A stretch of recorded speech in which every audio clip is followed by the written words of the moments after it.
예, 지난 시간에 이어서 문제풀이 계속 하겠습니다. 자, 11번 나갈 차례죠. 자, 아래 그림과 같이 여기 지하 1층에서 지상 5층까지의 각 층의 평면이 동일하고 각 층고의 그 높이가 4m라고 주어져 있죠. 여기에다 그 자탐 설비할 경우에 다음 각 물음에 답하셔야 했죠. 그래서 물음 가번은 여기 하나의 층에 자탐 설비의 요 수평 경계구역은 몇 개로 해야 되냐 이렇게 물어봐 있죠. 그래서 여러분 이 경계구역 요 설정 기준은 여러분이 꼭 암기를 하셔야 돼요.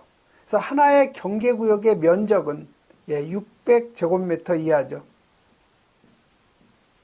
그 다음에 그 한 변의 길이 요 L은 50m 이하죠. 그 다음에 계단이나 경사로 같은 경우에 하나의 경계구역의 그 높이죠. 이놈은 45m 이하죠. 요 세 가지는 여러분이 꼭 기억을 하고 있어야 되는 거죠. 자, 그럼 물음 가번은 하나의 층에 대한 수평 경계구역이에요. 그래서 하나의 층에 대한 요 수평 평면에 대한 경계구역의 요 개수는요. 면적의 합계를 얼마로 나눠주면 돼요? 하나의 경계구역이 600제곱미터니까 600제곱미터로 나눠주면 되는 거죠. 자, 그러면 이게 하나의 층의 바닥 면적 계산은요. 여기 가로가 지금 59m, 세로가 지금 21m죠.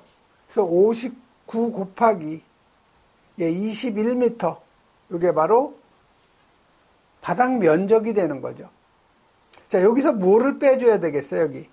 지금 여기 계단이 층에 지금 두 개가 있죠. 엘리베이터 권상기실도 마찬가지로 하나의 층에 지금 두 개씩 그 통로, 엘리베이터 그 권상기실 그 통로가 지금 연결이 되어 있기 때문에 이거 빼줘야 되겠죠. 그래서 계단의 면적은요, 가로 3m, 세로 5m가 되는 거죠. 3m 곱하기 5m. 이게 몇 개예요? 두 개가 되는 거죠. 더하기를 해줘야 되죠.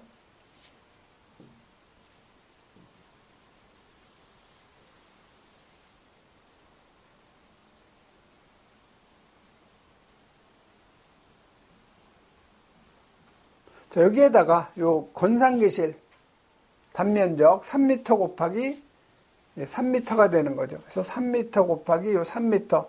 이게 마찬가지로 두 개가 되는 거죠. 이걸 빼주면 바로 빼주면 요 한 층에 바닥 면적이 계산이 되니까 600제곱미터로 나눠주면 요 개수가 나오는 거죠. 그래서 요걸 여러분이 계산을 하면 1.99가 나와요. 그러니까 당연히 몇 개예요? 소수점이 발생되면 반올림이 하는 것이 아니고 무조건 절상을 해주기 때문에 두 개가 되는 거죠. 하나의 층에 대한, 이건 층당 수평 경계구역의 그 개수예요. 자, 물음 나번은 요 자탐 설비의 수직하고 수평 경계구역은 총 몇 개가 되는지 계산하라고 되어 있죠. 자, 수직에 대한 경계구역은 요 엘리베이터 권상기실하고 계단이죠. 그래서 여러분 이 계단은 하나의 그 경계구역의 높이는 45m라고 그랬죠. 그래서 계단에 대한 이 경계구역의 수는요. 높이가 지금 몇 미터예요? 여기 4m인데 하나의 층고가, 그 다음에 지하 1층부터 지상 5층까지 있죠. 그래서 여기가 지금 지하 1층부터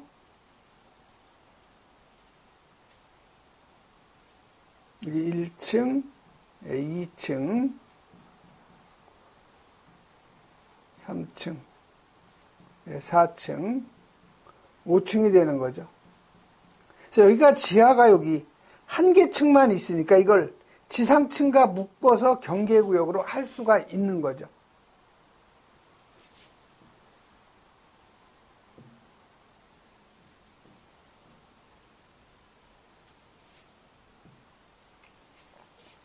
그래서 이 수직에 대한 경계구역, 요 계단, 그래서 요 수직 거리는 층고가 지금 4m죠. 이게 지금 몇 개 층이에요? 6개 층이 되는 거죠. 자, 요거를 45m로 나눠주는 거죠. 그래서 요거 계산하면 요 24m를 45m로 나눠주니까 1보다 작죠? 그래서 당연히 요거는 수직의 그 계단 한 개당 경계구역은 1개가 되는 거죠. 그래서 지금 계단이 지금 2개죠? 그래서 계단에 대한 요 경계구역 수는 2개가 되는 거죠.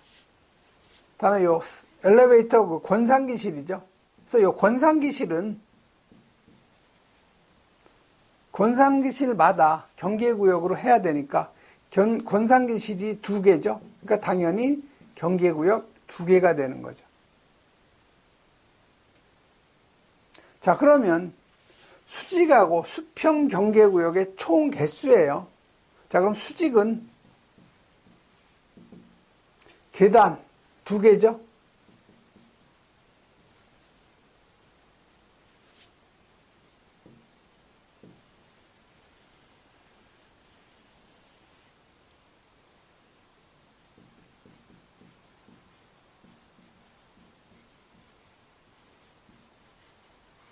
그다음에 요 엘리베이터 권상기실 2개. 그다음에 요 수평 경계구역. 이놈은 층당 경계구역이 2구역이죠. 그래서 총 6개 층이니까 12개. 그래서 총 경계구역 수는요. 계단 2개, 엘리베이터 권상기실 2개, 그다음에 수평 12개. 그래서 총 14개가 되는 거죠. 이런 식으로 여러분이 정리를 좀 해 놓으시면 되는 거고요. 수직은 총 4개가 되겠네요. 계단하고 엘리베이터 권상기실.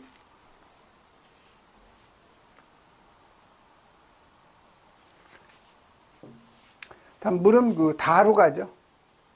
자, 본 건물에 설치해야 되는 요 발신기의 형벌을 물어본 거죠. 그래서 지금 5회로 이상이죠. 지금 14회로죠. 자, 5회로 이상은 P형 1급 발신기를 써야 되죠. 수신기도 마찬가지로 P형 1급 수신기 또는 R형 수신기를 쓰면 되는 거죠. 다음 물음 라로 가죠. 자, 계단기 감지기는 각각 몇 층에 설치해야 되냐. 자, 여기가 지하 1층, 여기가 1층, 2층, 3층, 4층, 5층이 되는 거죠. 자, 계단 감지기는 지금 1, 2종일 경우에는 수직거리 15m마다 설치하는 거고 3종은 10m마다 설치하는 거죠. 자, 그럼 조건에 주어지지 않았을 경우에는 지금 생산되는 연기감지기는 다 2종이에요. 그래서 이 계단에 설치하는 연기감지기의 이 개수는 수직거리가 지금 4m 곱하기 6개 층이죠. 요거 15m로 나눠주면 얼마가 나오겠어요? 24를 15로 나면 1. 얼마 XX 나오겠네요.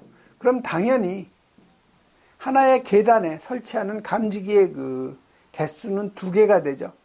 자, 그러면 2개니까 6개 층이니까 2로 나누면 3개 층마다 감지기를 설치하면 되는 거죠. 즉 2층의 계단에다가 연기 감지기, 5층의 요 계단에다가 연기 감지기 설치하면 되죠. 그래서 감지기는 각각 몇 층에 설치해야 되냐? 지상 요 2층하고 지상 5층에다 설치하면 되는 거죠. 그럼 엘리베이터 권상기실 상부에 설치하는 요 감지기의 종류였는데, 요건 그 엘리베이터 권상기실에는 연기 감지기죠. 계단도 마찬가지고. 그래서 여러분이 연기 감지기 1종, 2종 뭐 구분해서 쓸 필요는 없어요. 그냥 연기 감지기 해주시면 되는 거죠. 다음 12번 가죠.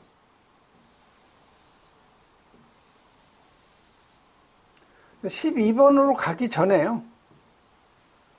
요 하나의 그 경계구역 설정 기준에 보면 하나의 경계구역이 2개 이상의 건축물에 미치면 안 된다는 거.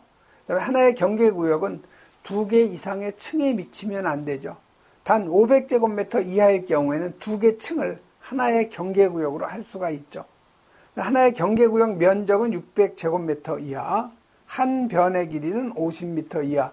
이건 꼭 암기하셔야 되고요. 주된 출입구에서 내부 전체가 보일 경우에는 1000제곱미터 이하로 할 수가 있죠. 자, 지하구의 경계구역의 길이는 700m 이하라는 거. 하나의 경계구역의 높이 45m 이하. 계단하고 경사로가 해당이 되죠. 자, 별도의 경계구역으로 해야 되는 경우는 요 계단하고 경사로죠. 그다음에 엘리베이터의 그 승강로, 권상기실이 있을 경우에는 요 권상기실. 그다음에 요 린넨 슈트, 파이프, 피트 및 덕트고, 그다음에 지하층의 계단하고 경사로인데, 지하층의 층수가 1일 경우에는 이거는 지상층하고 같이 묶어서 하나의 경계구역으로 할 수 있기 때문에 제외가 되는 거죠. 또 연기감지기 설치 기준이에요. 복도하고 요 통로는 보행거리 30m, 그 다음에 3종은 보행거리 20m마다, 그 다음에 계단하고 경사로 수직거리 15m마다 1, 2종, 3종은 10m마다죠. 이런 정도 여러분이 꼭 정리를 해 놓으셔야 되고요.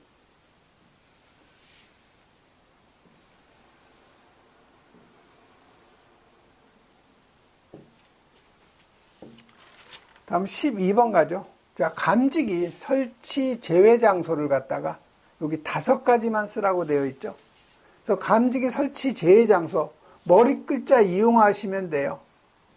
그래서 요 두목고, 그 다음에 천헛파, 머리 글자 이용해서 여러분이 암기하면 좀 오래 가죠. 그 다음에 먼푸죠.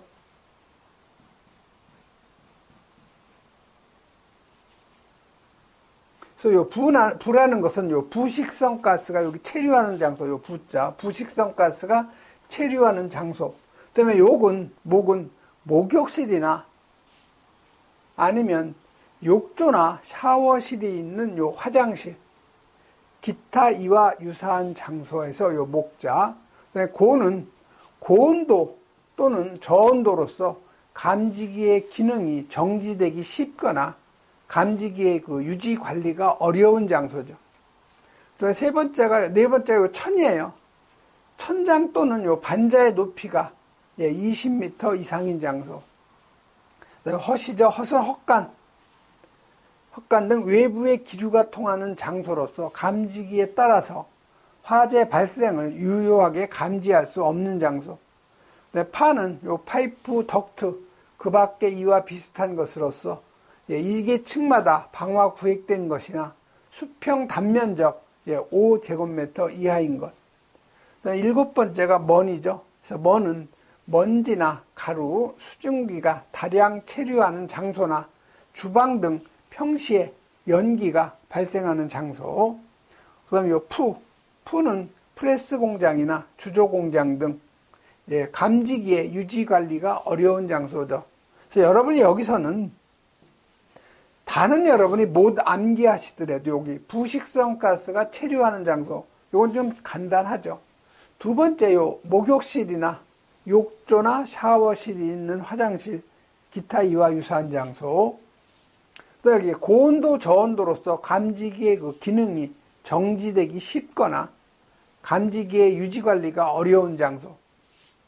천장 또는 반자의 높이가 20m 이상인 장소에서 최소한 여러분이 4가지 정도는 암기를 하고 있어야 되죠. 그래서 5점짜리가 나오면 이렇게 4가지만 쓰면 4점 나오니까 합격권에 좀 다다를 수가 있는 거죠.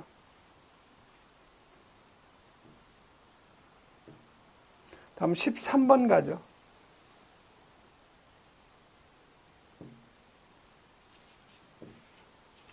자, 13번은 여기 비상전원이 설치된 소방 대상물에 설치하는 옥내소화전 설비용 요 감시 제어반에 내장해야 되는 기능 중에서 요 상용전원하고 비상전원에 대한 감시 및 제어 기능에 대해서 간단히 쓰라고 되어 있죠. 그래서 여기 그 감시 기능은요, 요 비상 전원을 설치할 경우에는 상용 전원 및 비상 전원의 요 공급 여부를 확인할 수 있어야 되는 거죠. 그래서 이거는 암기하셔야 되고요. 그다음에 요 제어 기능은 예비 전원이 확보되고요. 예비 전원의 적합 여부를 시험할 수 있어야 된다는 거. 여러분이 암기사항이죠, 이거는.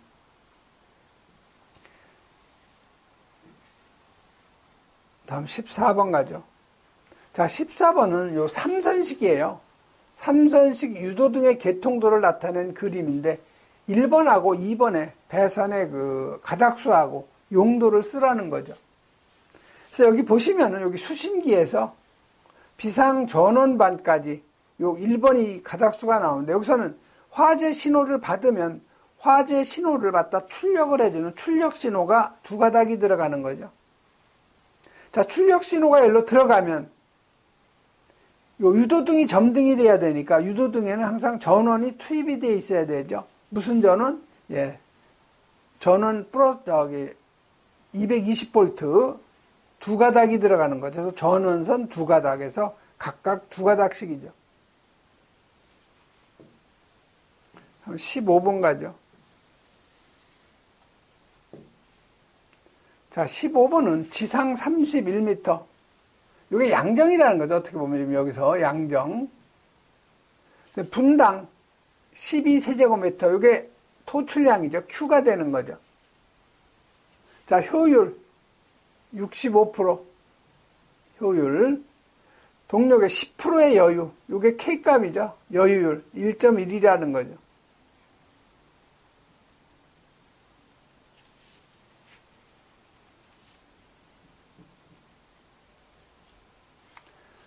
역률 코사인 세타는 100%로 가정한다고 되어 있죠. 그래서 물음 가번은 뭘 구하라는 거예요? 펌프의 요 전동기의 용량 킬로와트 계산하라는 거죠. 그래서 요 킬로와트는 물 비중량에다가 펌프의 토출량 세제곱퍼 세크 여기에다 전량정 미터죠. 이걸 102로 나눠주고 효율로 나눠주고 전달계수 K를 곱해주는 거죠. 그래서 물의 비중량은 주어지지 않으면 1000이죠. 그 다음에 Q는 분당 12세제곱이죠. 그래서 이걸 세크로 하려면 60으로 나눠주면 되는 거죠. 이게 Q값이죠. 자, H는 31m죠. 자, 102로 나눠주고 효율 얼마예요? 65% 0.65죠. 자, 전달계수 K는 여기 10%의 여유를 두니까 110%라는 거죠. 자, 110%라는 건 뭐예요? 결국 1.1이라는 거죠.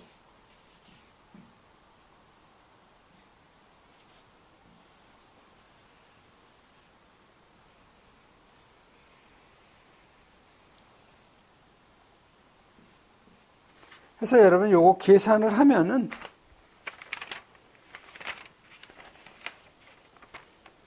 102.87kW죠.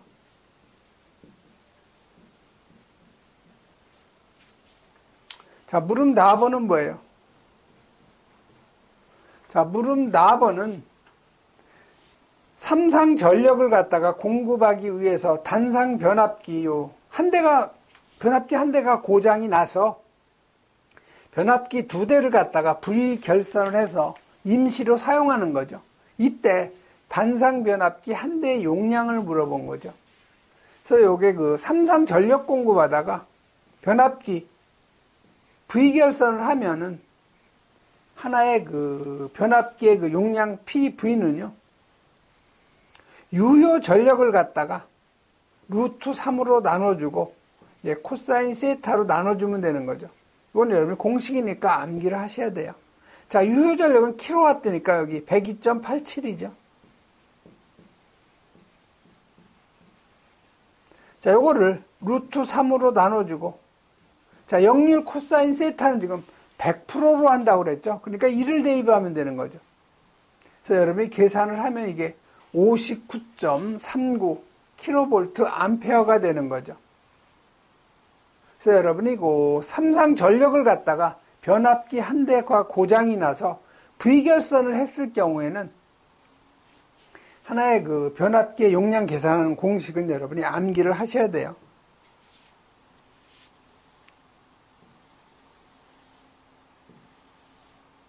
다음 16번 가죠. 자, 16번은 요 자탄 설비의 감지기 또는 P형 발신기의 그 스위치가 동작할 경우에 요 지구 경종이 울리게 되어 있죠. 이 조건을 만족하는 시퀀스 회로를 갖다가 완성하라는 거예요. 그래서 법례에 보면 여기 발신기 스위치가 나와 있고요. 그다음에 감지기 표시, 절한 스위치, 계전기, 복구 스위치, 지구 경종이죠. 그래서 조건 1번에 보면 감지기나 P형 발신기가 스위치가 ON이 될 경우에는 자기 유지시키라는 거죠. 두 번째는 스위치가 ON 될 경우에 지구 경종이 울려야 되죠. 그래서 스위치가 복구됐을 경우에는 복구 스위치를 누르면 지구 경종이 정지하라는 거죠. 그다음에 비상 방송하기 위해서 절한 스위치를 갖다가 비상 방송으로 절환했을 경우에는 지구 경종이 정지가 돼야 된다는 거죠. 자, 그러면 여러분 이 회로들을 갖다가 완성을 해주면 돼요.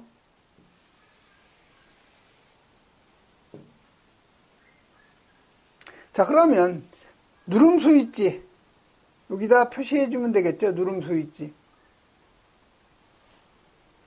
네, 누름 스위치가 동작이 돼도 아니면 감지기가 동작이 돼도 벨이 울려야 되니까 여기다가 감지기 그 도시기호 갖다 그려주면 되고요. 그 다음에 세 번째 자기 유지를 하라고 그랬으니까 여기 누름 스위치나 아니면 요 감지기가 동작이 되면 X1 릴레이가 동작이 돼야 되죠.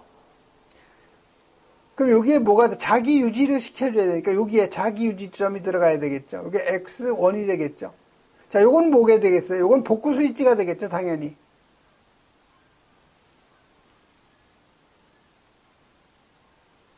점 찍어준다는 거 잊어먹으면 안 되고요. 아, 이거 좀.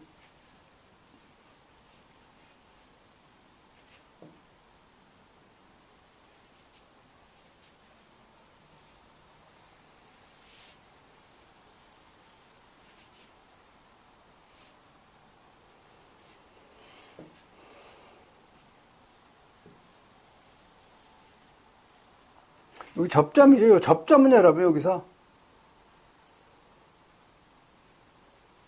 여기다 점을 꼭 찍어줘야 돼요. 접점이 되어 있다는 거를. 그래서 여기가 누름 스위치, 이놈은 감지기.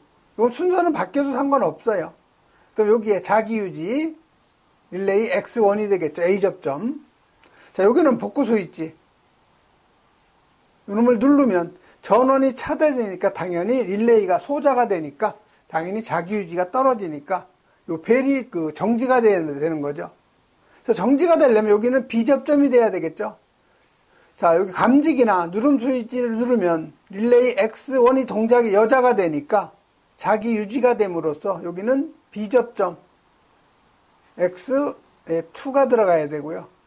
여기는 당연히 붙어야 벨이 울리니까 여기는 X1 A접점이 돼야 되는 거죠.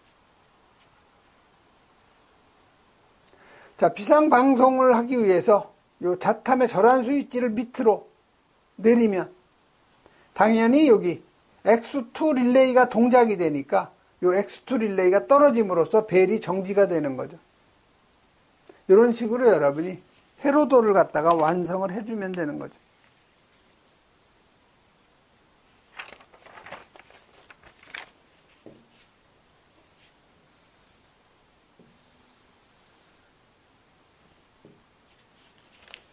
다음 17번 가죠. 자, 17번은 여기 P형 수신기하고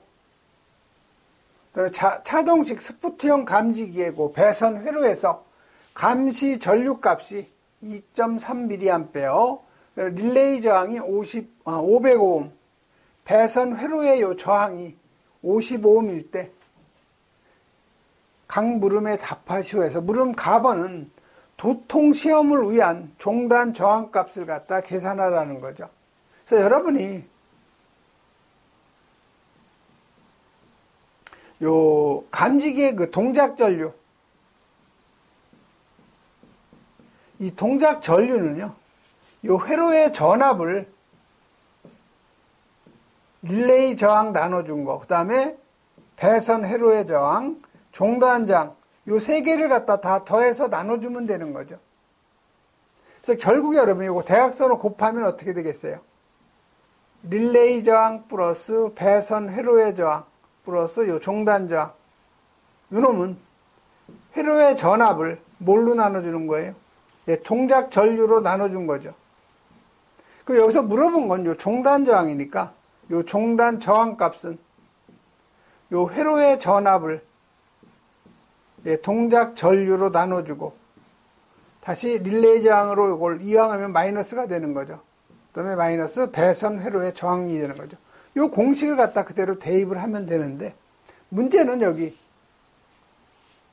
회로의 전압은 안 나왔죠. 그래서 회로의 전압은 우리가 전부 다 직류 24V를 쓰죠. 그래서 여러분 이건 알고 있어야 돼요. 직류 24V. 회로의 전압.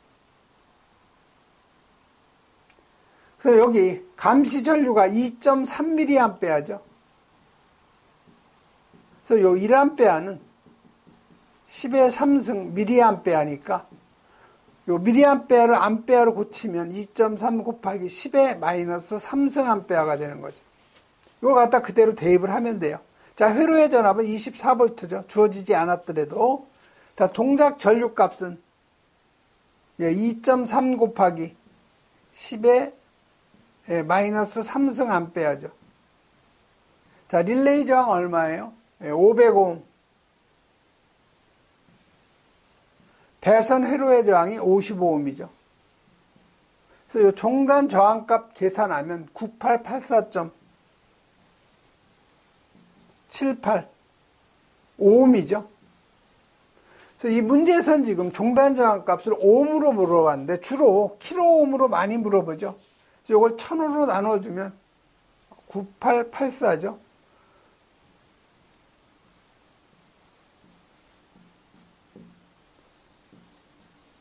그래서 이거를 킬로옴으로 하면 9.88 킬로옴이 되는 거죠. 그래서 여러분이 킬로옴도 같이 여러분이 알아둬야 되고요. 다음 물음 4번은 감지기가 요 작동할 때 요 전류값을 물어본 거죠. 자, 그러면 여러분이 요 종단 작동 전류, 이 작동 전류는 회로의 전압을 뭘로 나눠주냐? 릴레이 저항하고 배선 회로의 저항으로만 나눠주면 되는 거죠.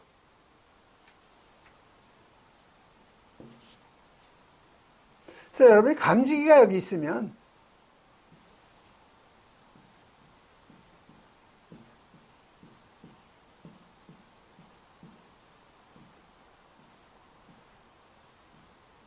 회로선하고 공통선이 지나가죠. 그럼 이놈이 여기가 발신기예요. 발신기함. 여기 보면 단자가 있죠. 일로 와서 여기에 종단 저항이 있죠. 그럼 화재가 발생이 돼서 여기가 단락이 되는 거죠. 감지기가 동작이 되는 거예요. 그러면 전류는 이렇게 해서 일로 흘러가는 거죠. 전류가. 그러니까 이 종단장을 거치질 않는 거예요. 그래서 여러분이 동작 전류를 계산할 때는 요 회로의 전압을 릴레이 저항하고 요 배선 회로의 저항으로만 나눠주면 되는 거죠. 이쪽이 단락이 되니까 그대로 이쪽으로 전류가 흘러버리는 거죠. 그래서 회로의 전압 24V죠.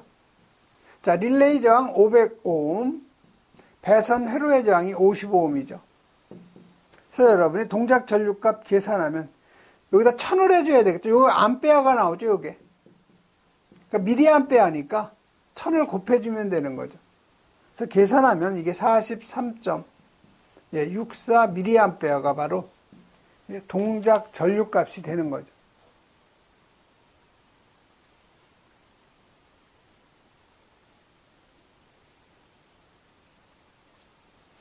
예, 이번 시간에는 여기까지 하겠습니다.